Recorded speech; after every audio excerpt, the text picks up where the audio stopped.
Chapter 2 is A Strange Lady. Magic Elizabeth by Norma Kassirer. The house was dark indeed, both inside and out, as far as they could see. The mean, peaked roof was faintly illuminated by a street light. Stiff wooden lace edged the lower roof of a large porch, and lacy shadows trembled over the front of the house. A broken chimney pointed toward the sky exactly like a long, skinny finger. And the garden, if it could be called a garden, the garden was full of shadows that leaped, darted, appeared, and disappeared, and followed one another in shuddering lines along the grass. Besides, there was a shutter on a creaky hinge, playing an eerie accompaniment to the unhappy tune of the gate, and there hung over all a damp, musty toadstool smell. Coldness shivered along the back of Sally's neck as she climbed the porch steps. "You'd think she'd have the porch light on," complained Mrs. Chipley, stumbling on one of the broken steps.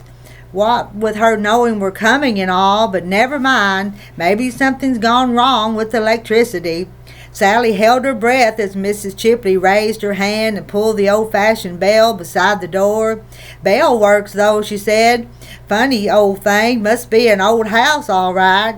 The wind howled and sighed and rattled the windows of the old house. Sally could not imagine this terrible house under any other conditions, and wondered if perhaps the wind always behaved like this around here. Beyond the moaning of the wind and the thudding of her heart, she could hear the faint tinkle of the bell inside.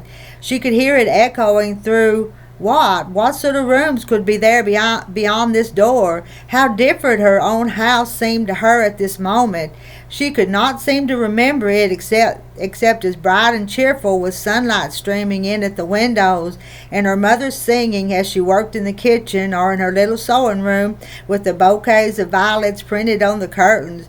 Oh, how she wished that she could turn right now and run as fast as she could down the steps, along the path, and out of that shadowy garden, and somehow back to her own safe, familiar home. But of course there would be no one there at all. There was nothing she could do but wait here on the porch while Mrs. Chipley impatiently yanked at the bell once more.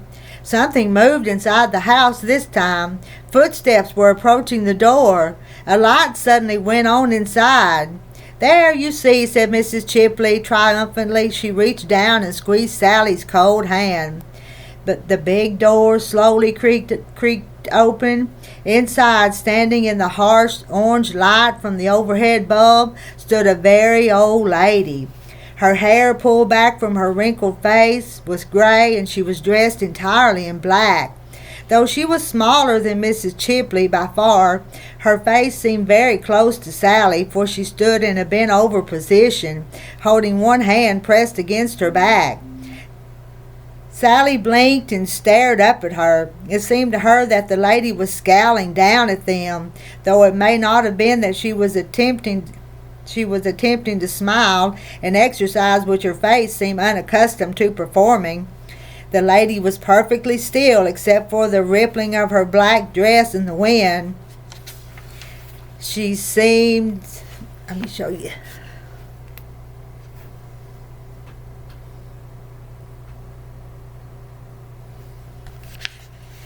She seemed to Sally for a moment exactly like a statue.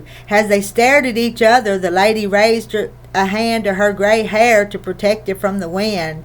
"How do you do?" she said. Her voice sounded every bit as rusty as the voice of the iron gate. "How you do?" answered Mrs. Chipley politely. "Hello," whispered Sally.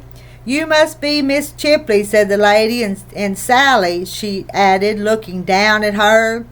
Sally nodded, gulped, and attempted what turned out to be a weak smile.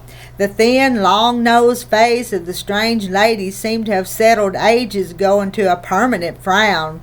When her mouth moved briefly in what was perhaps another try at a smile, Sally felt as if it was not the gate, but the odd smile that creaked.